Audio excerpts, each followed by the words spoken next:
morning, everyone. This is Rocco coming at you with my second 10.69.3 drive. So since then, this is Saturday morning, and of course my first drive is on, Tuesday or Wednesday morning. I work from home, so I don't drive during the week, and I just didn't feel like I had nowhere to go and nothing to do. I'm decently far away from a populated area, so I didn't feel like driving into town. That being said, I've heard a lot of not so good things about this version. My first drive was pretty great, if we're gonna be honest.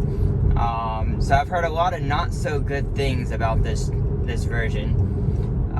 So we're gonna see if I have any of those bad things on my normal routes. This is going to Carl Sandburg. We're making a normal pit stop. There's a sale this morning right along the way, so it's just slightly different route.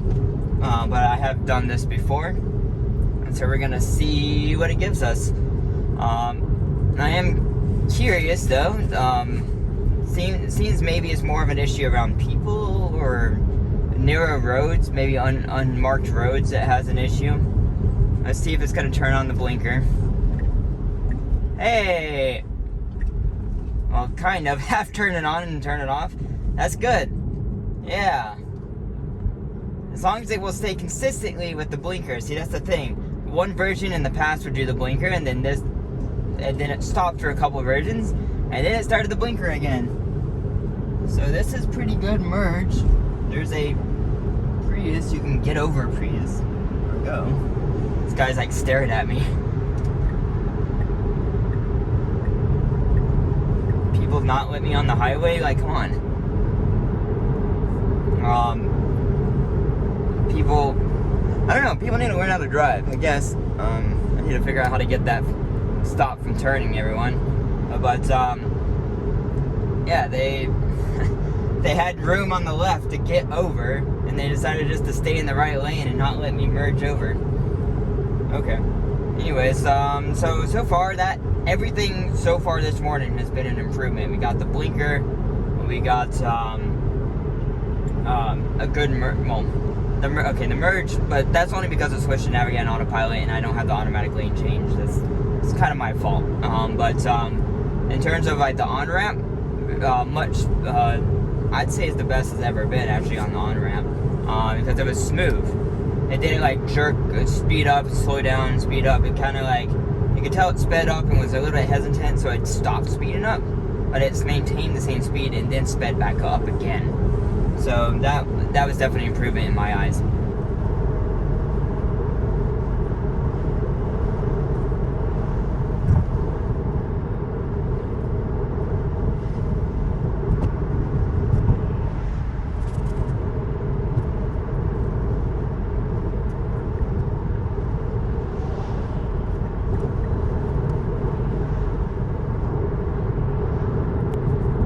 Hey everyone, let's see how he does getting off the highway here.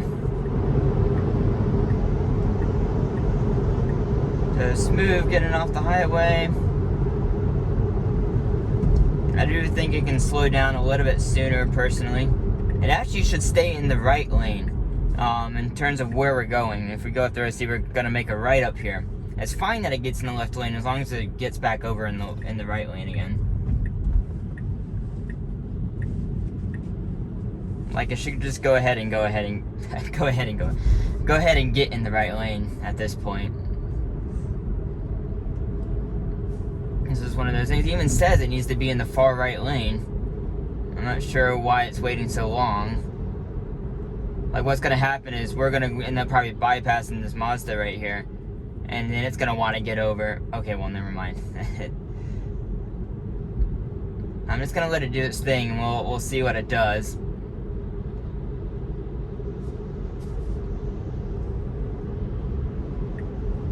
Okay, so that's appropriate. Honestly, this is an appropriate time to get over.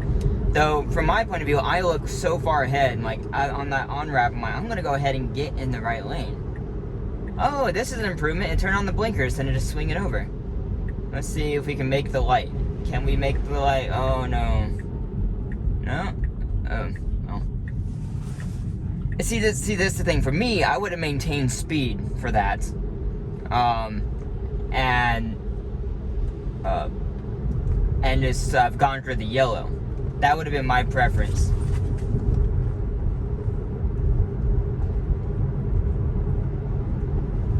Okay, so everyone, we made 0 disengagements to this portion. That was a really easy drive, but we're not done yet. We're gonna come back out of here and then we'll go on our way to Carl Sandburg. We are back on the road. Let's see, once it reroutes us, there we go. Let's see what this does. So the speed limit is wrong on this road. I actually think this road is 45 miles an hour. But since we're already going to a stop, I'm not even gonna bother letting it go all the way up there.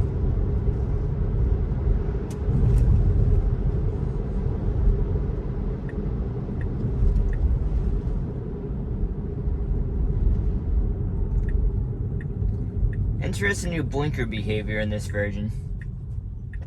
See, there should be a creep wall right here. There, that's too far out.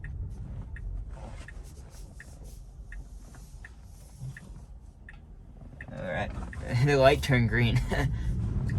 I had to press the accelerator just a little bit right there to get it to go through.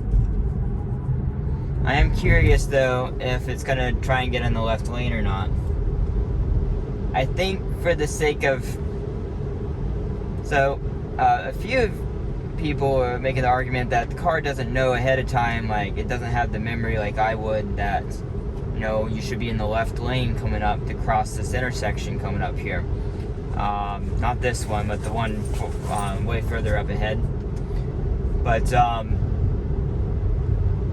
don't know. Like in the map data, like if I were to analyze closely this map data here, you can't tell. Like if I looked at the satellite view, you could tell. So I'm not sure how their map data looks, you know, from a detailed perspective. Like I think they have a little bit more detailed data than what shows on this screen here. And so I really, from my point of view, it should be in the left lane. Since the traffic is low this morning, actually there's no one here, it's not going to matter. Unless someone pulls up beside of me. Normally the car also, you know, accelerates quicker than the car next to me, so then I can get in front anyway.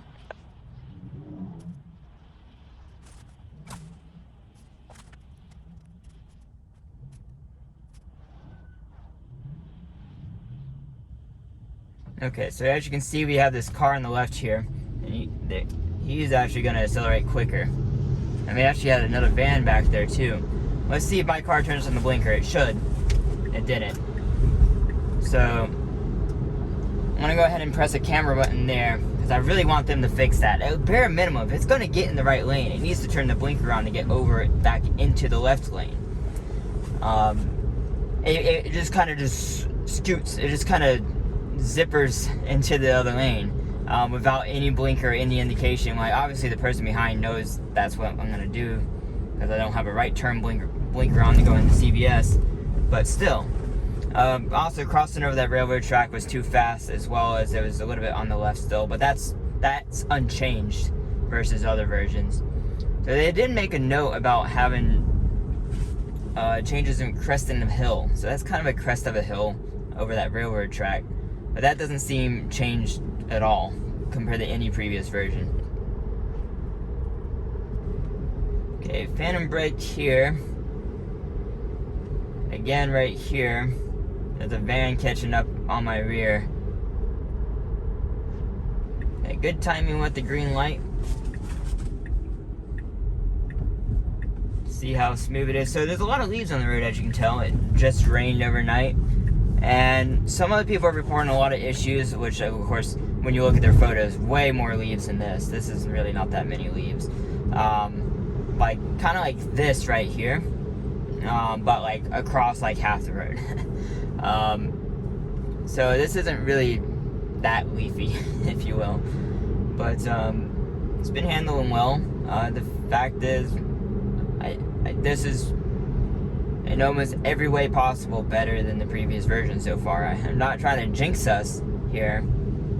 Maybe it can do some weird, crazy turn or something else. I don't know. But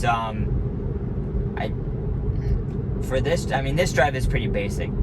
I haven't had a disengagement on this drive in quite a few versions. This drive is getting so good, it's starting to get boring. I only will do this drive now on a major release. Like, unless it had a disengagement or something, you know? Like, if I disengage between here and there, I'll do it again on the next release. But, otherwise, I probably will skip it. Because it's, you know, it's 0 disengagements. Like, what's different about it? It's not going to be really any different than the previous version. Okay, and we'll see how it does making this turn. Very slow and, like, timid. Not hesitant, per se. It's just slow. Slower than I felt like it needed to be. So, yeah, that was, 0 disengagements, everyone. As typical. And I would say, again, the best this drive has ever been. Like, no doubt. Now, this, I'm just curious. Bonus footage. Let's see here. If it'll even, like... It wouldn't even let me enable it. See, look. This is, I think, what's happening when people were talking about leaves. The amount of leaves that are on the road right here. It can kind of predict where the road is, but not really. I'm just gonna pull in right here, I guess. But yeah, this is interesting. So, like, I'm sure they're gonna be grabbing a lot of data from leaves and stuff on the road. Like, this isn't particularly a common situation, you know, in terms of, like, the total amount of miles driven in a year. Like, leaves are probably like 10% or less, or something like this type of leaf cover. It's very rare, relatively speaking, to have this many leaves on the road. And so that's something they're going to have to train for, but something I don't think is on their high priority at this time. Maybe in a couple years. If you have any questions for me, put them down below, and I'll see you in the next video. Thanks for watching, everyone.